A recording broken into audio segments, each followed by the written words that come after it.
RFI et France 24 présentent Mardi politique.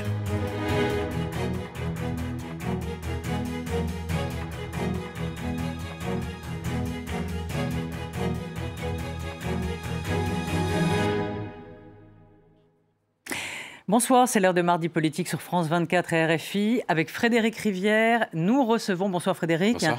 Nous recevons Frédéric Vidal. Bonsoir. Bonsoir. Vous êtes ministre de l'Enseignement supérieur, de la Recherche et de l'Innovation. Donc merci d'avoir accepté notre invitation. Vous êtes une ministre discrète du gouvernement. Vous aussi faites partie des experts, ceux qu'Emmanuel Macron est allé chercher dans la société civile. La politique, vous ne vous y étiez jamais frotté. Biologiste de formation, vous avez identifié le gène d'une maladie génétique. Vous étiez présidente de l'université de Nice et l'on vous a proposé de vous jeter dans le grand bain de la politique. Et aujourd'hui, vous êtes confronté à la grève des universités.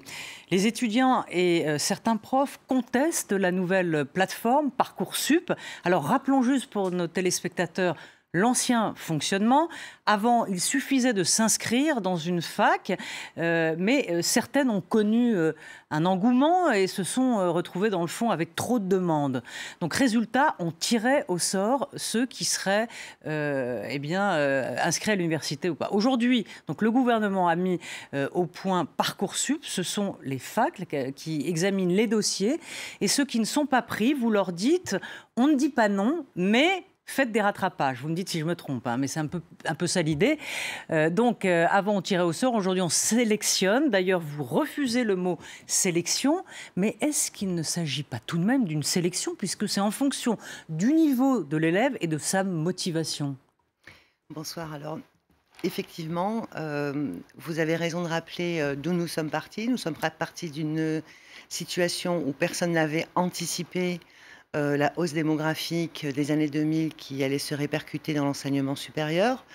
Et personne n'avait anticipé que nous en arriverions à tirer au sort les étudiants qui auraient le droit de s'inscrire à l'université. Ce qui était totalement inique. Ce qui n'avait absolument aucun sens et qui était une injustice profonde et une sélection par l'absurde.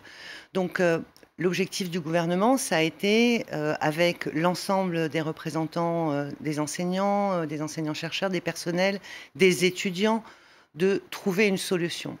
La solution, elle se décompose en plusieurs parties. D'abord, nous considérons qu'il y a un besoin d'orientation et d'accompagnement et d'information des futurs bacheliers. Ensuite, nous nous sommes engagés à ouvrir au sein des universités des places là où les filières sont les plus demandées. Et c'est ce que nous allons faire. Et ça nous permet donc d'accompagner au mieux cette hausse démographique. Je rappelle, plus de 230 millions d'euros dans le budget des universités en plus en 2018, et puis plus de 30 millions d'euros de mesures spécifiques d'accompagnement. Mais au-delà, donc toutes les universités et toutes les licences continuent à répondre oui aux étudiants. Mais il y a aussi un autre problème que j'ai bien connu comme professeur et comme enseignante en première année de licence notamment, oui, qui est le taux d'abandon massif des étudiants et le taux d'échec massif des étudiants de première année. Et pour répondre à ce sujet d'abandon et d'échec massif, nous avons mis en place la possibilité pour les universités de proposer aux étudiants qu'elles acceptent, donc tous, de leur proposer d'avoir des parcours plus personnalisés. Et c'est le fameux oui-si. Donc oui-si, ça n'est pas lorsqu'il n'y a plus de place, vous ne pouvez pas venir et on vous met ailleurs en vous proposant autre chose. Oui-si, c'est dans le cadre de l'accès à l'enseignement supérieur, comment on accompagne vers la réussite.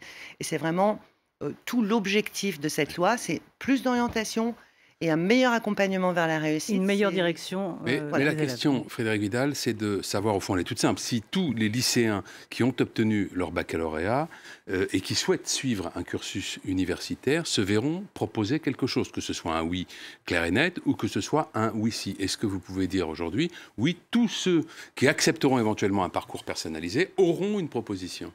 Oui, c'est vraiment toute l'ambition de cette réforme. Ça, oui, mais attention, parce qu'entre l'ambition et le résultat, il y a parfois une marge. J'entends complètement ce que vous dites, mais ce que je voudrais rappeler, c'est que l'année dernière, dans une situation où 65 000 jeunes avaient été écartés Ouais. de l'enseignement supérieur par tirage au sort, nous avons été capables de les accompagner et de leur proposer quelque chose dans l'enseignement supérieur. Cette année, nous nous y sommes préparés.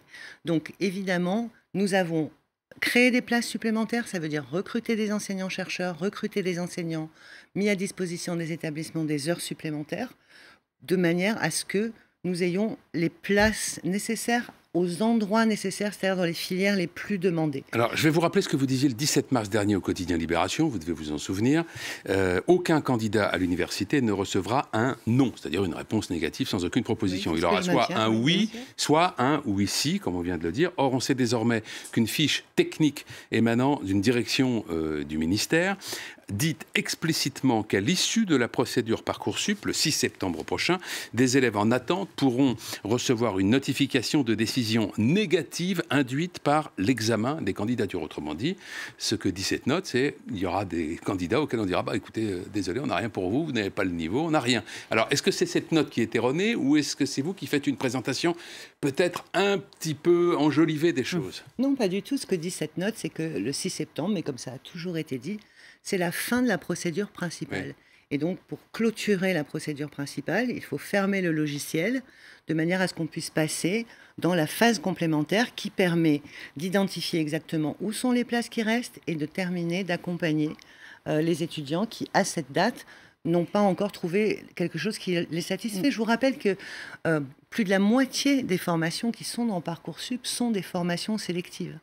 Et donc, à un moment, il faut clôturer la phase principale et rentrer dans la phase complémentaire. Alors, Et c'est ce qui est fait.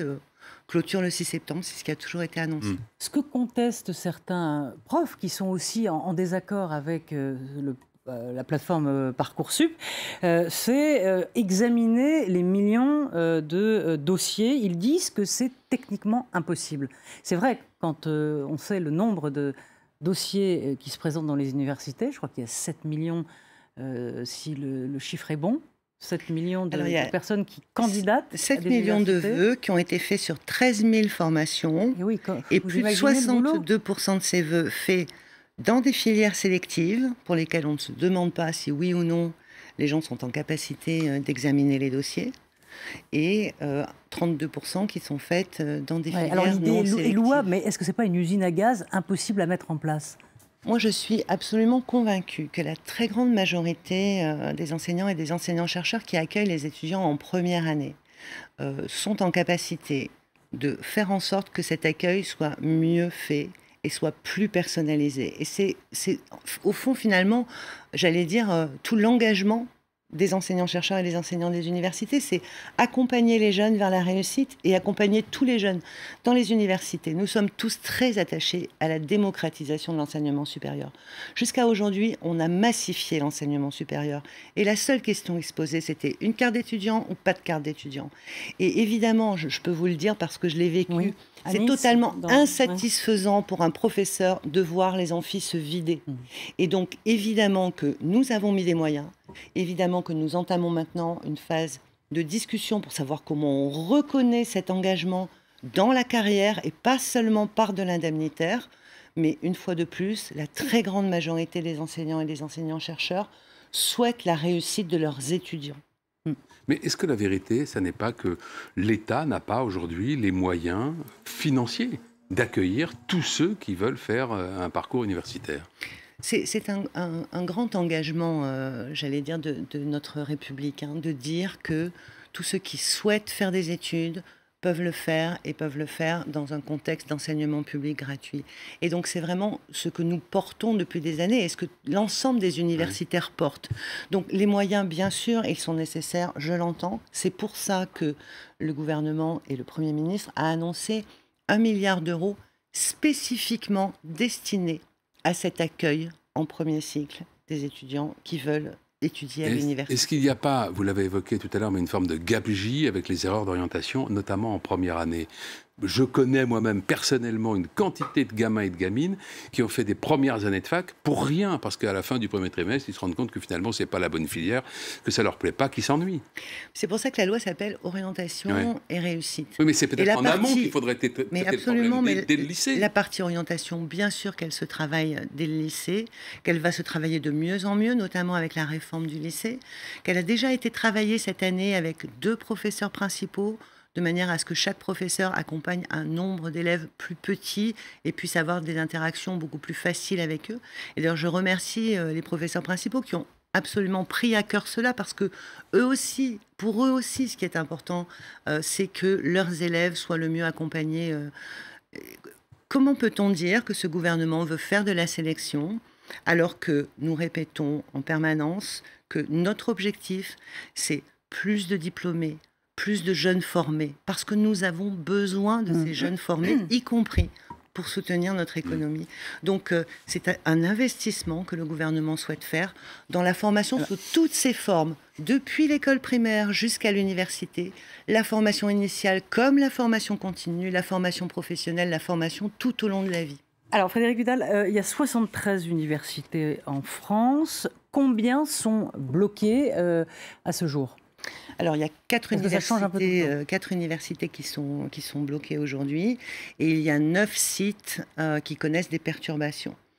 Donc, sur l'ensemble de à peu près un peu plus de 400 sites universitaires, voilà la situation telle qu'elle est aujourd'hui. Mais là encore, je voudrais faire la distinction entre des sites dans lesquels il y a des assemblées générales, il y a des étudiants qui ont besoin d'être rassurés, qui ont besoin d'être sûrs de comprendre la philosophie de cette réforme. Et c'est très important qu'on puisse le faire. Et les universités sont des lieux où le débat s'organise et où on peut... Qui sont ces bloqueurs ? Et puis on a des bloqueurs violents. Et là... Mais d'où ils viennent ? Est-ce qu'ils sont... parce que on entend des témoignages d'étudiants qui disent mais ils viennent bloquer soit d'autres universités, soit, comme l'a dit Emmanuel Macron, ce sont des professionnels de la contestation. Effectivement, quand on voit ce qui se passe sur certains sites, heureusement peu nombreux, mais où des choses extrêmement violentes ont lieu. Je pense à Nantes, par exemple, où un bâtiment a été caillassé avec les personnels à l'intérieur du bâtiment. Je pense à Montpellier, où les serveurs ont été saccagés. Dans ce cas-là, on a affaire à des petits groupes militants, extrémistes, radicaux, violents, qui sont là pour donner dans la provocation, qui sont là pour vraiment mais ils sont se mettre en scène. Pour leur très grande majorité, je suis convaincue qu'ils ne sont pas étudiants, parce que là encore, moi, les étudiants, je les ai fréquentés toute ma vie. Je sais qu'ils peuvent contester, je sais qu'ils peuvent ne pas être d'accord. Par contre, ils ne cassent pas leur matériel, ils ne cassent pas leur université. À la rentrée prochaine, c'est bien les étudiants qui vont pâtir du fait que les locaux aient été dégradés. Et donc, je suis persuadée que lorsque ces violences extrêmes ont lieu, on n'a pas affaire à des étudiants. Certaines facs ont décidé de reporter, voire d'annuler, pour certaines d'entre elles, des examens. D'autres ont choisi de faire passer des examens par Internet. Est-ce que ça ne pose pas des questions sur la valeur de l'examen quand on est chez soi, avec la masse d'informations dont on dispose sur un ordinateur en ligne ? Alors d'abord, il n'y a aucune annulation d'examen, et moi je suis vraiment en lien avec tous les présidents d'université. Les examens qui ont été perturbés se tiendront. Là encore, il faut bien comprendre. Il y a eu des annulations partielles aujourd'hui même dans certaines facs.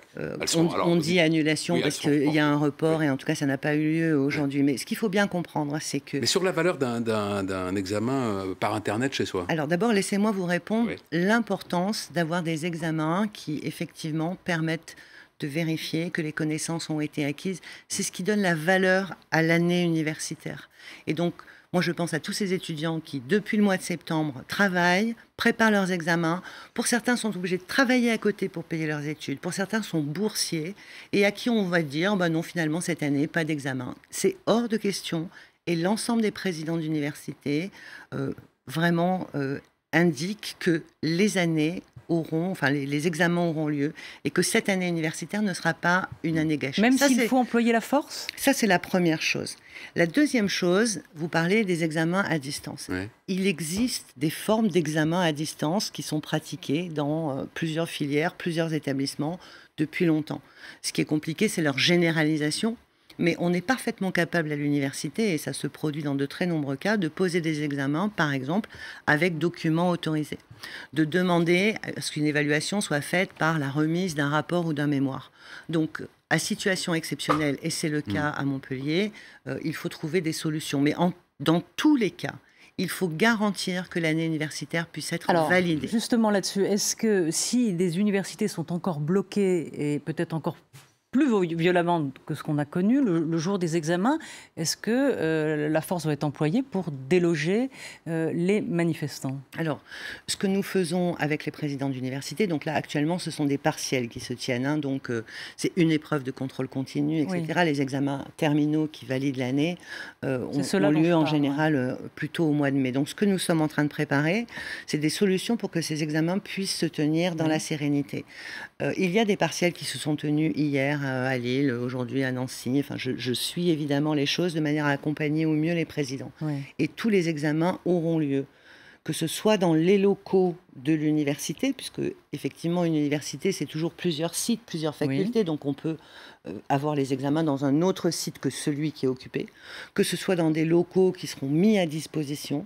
Mais dans tous les cas, nous travaillons avec chaque président d'université, avec les recteurs, sur le terrain, pour que des lieux soient identifiés. Est-ce que la force pourrait être employée pour que les examens puissent se tenir? Est-ce que la force sera employée s'il y avait des empêchements? Une fois de plus, ce qui est important, c'est que tous les étudiants qui veulent passer leurs examens puissent les passer sereinement. Voilà, et c'est à ça que nous sommes très attachés. Frédérique Vidal, vous avez un ton extrêmement posé, vous semblez très sincère dans ce que vous dites, vous voulez rassurante, personne ne sera laissé sur le carreau, au bord du chemin, et pourtant le mouvement tend plutôt à gagner du terrain qu'à se réduire. Comment vous l'expliquez ? Alors là encore, ça dépend d'où viennent ces remarques et d'où viennent ces observations. Moi, ce que je vois, c'est que on entend aussi de plus en plus, à la fois d'étudiants, mais aussi d'enseignants-chercheurs, qui ne souhaitent pas que leurs universités soient confisquées, qui ne souhaitent pas que le débat soit confisqué. Une fois de plus, que le débat ait lieu, que les étudiants demandent le débat, c'est totalement normal. Et ça, nous sommes capables d'expliquer, de réexpliquer, de dire quels moyens vont être mis à disposition, de rappeler que nous ne tirerons plus au sort, de dire que tout le monde va avoir à y gagner et que personne ne va avoir à y perdre. Et si les jeunes ne sont pas convaincus, on peut parfaitement les convaincre et leur expliquer. Par contre, il y a une certaine forme de désinformation. Par exemple, on leur dit que le redoublement va être supprimé à l'université, ce qui est complètement faux, mais on entend des gens colporter ça dans les amphis. Et ça, c'est du débat. Le débat, c'est deux personnes, deux opinions qui se confrontent. Madame la ministre, quel est l'objectif de ces bloqueurs d'université? Est-ce que derrière, il y a des mouvements d'extrême gauche qui sont identifiés? Et lesquels? Il y a effectivement un certain nombre de signaux qui laissent penser que il y a une partie d'extrême gauche qui est impliquée. On a aussi des députés de la France Insoumise qui, très spontanément, indiquent qu'ils vont dans les assemblées générales à la demande des étudiants pour leur expliquer la loi. Alors là, moi, vraiment, je considère que les étudiants sont des jeunes adultes et qu'on n'a pas besoin d'aller leur expliquer la loi et qui sont parfaitement, en capacité de la lire, et que deux, il y a leurs professeurs qui sont là pour leur expliquer ce qu'il a expliqué. Ils leur expliquent de manière orientée ou ils l'expliquent de manière... Oui, par exemple, ils indiquent que nous procédons à une sélection massive, que nous voulons exclure les défavorisés de l'université, alors que pour la première fois, il va y avoir un quota d'étudiants boursiers dans chaque filière, y compris les filières les plus sélectives et les plus prestigieuses, qui indiquent que donc nous allons supprimer les redoublements, enfin qui disent des choses qui n'existent absolument pas et ne sont pas dans la loi. Ça vous énerve ? Disons que moi, j'aime pas la mauvaise foi, et là, on est vraiment dans un débat de mauvaise foi et une confiscation de ce débat une fois de plus. Et je crois que les étudiants n'ont pas besoin que les gens viennent leur faire des explications de texte fausses de surcroît. On approche de la fin de cet entretien. Je voudrais vous demander si ça ne vous a pas gêné que nous ne soyons pas plus agressifs, que l'on ne vous rudoie pas un peu plus, puisqu'il semblerait qu'aujourd'hui, ce soit la tendance dans les interviews politiques. Je vous remercie infiniment de la manière très professionnelle dont vous avez posé vos questions. Là et aussi, j'ai apprécié de pouvoir y répondre. Une forme de correction, ça ne vous paraît pas désuet ? Absolument pas, ça ne me paraît pas. Faut-il qu'on change de méthode? Non, pas qu'on vous tutoie, qu'on vous appelle, je sais pas, par votre prénom. En tout Ce cas, serait une manière d'être plus incisif. En tout cas, en ce qui me concerne, je pense que cette émission, mais finalement, malgré la forme, comme l'émission de dimanche soir, permet d'expliquer, et c'est ça le plus important. Voilà, c'est donc la fin de cette première partie de Mardi Politique. On se retrouve dans quelques instants. Merci Frédérique Vidal. On se retrouve avec notre deuxième invité, Louis Alliot, pour le Front National. À tout de suite. Attendez pas.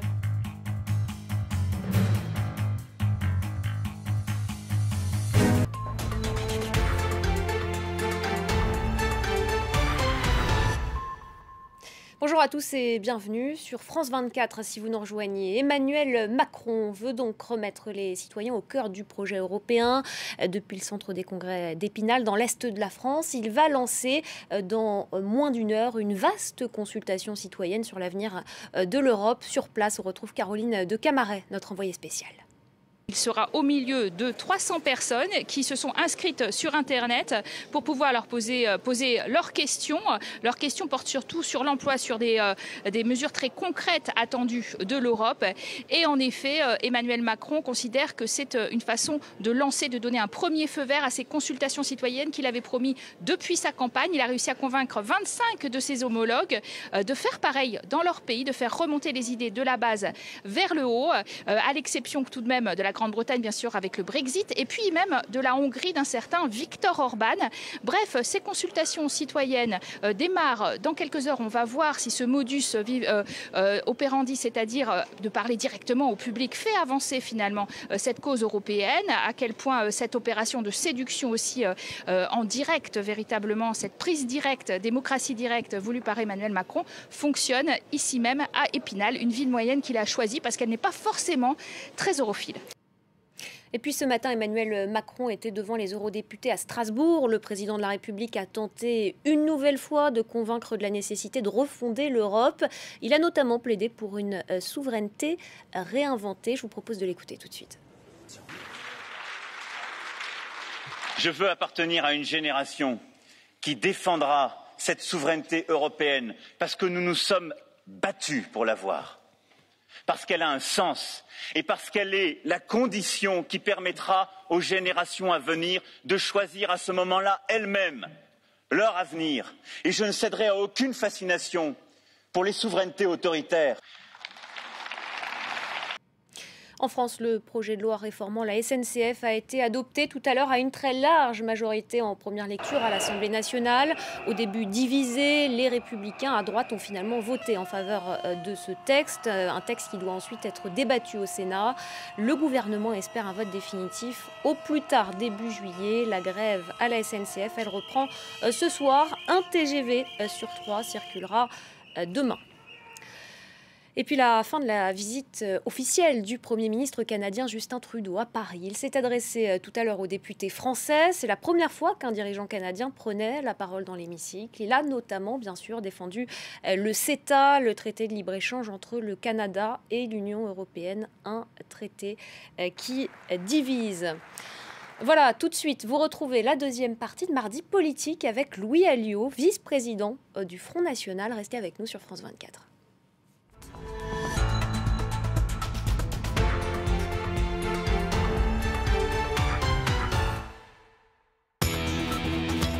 Billet retour, présenté par Vincent Roux. Avril 1992, la Yougoslavie vole en éclats. Alors que la Bosnie-Herzégovine et la Croatie déclarent leur indépendance, l'armée fédérale, à dominante serbe, les attaque. Chômage, pauvreté, dégâts matériels, les traces de la guerre sont encore visibles aujourd'hui en Bosnie-Herzégovine. Les Bosniaques se souviennent avec nostalgie de l'avant-guerre.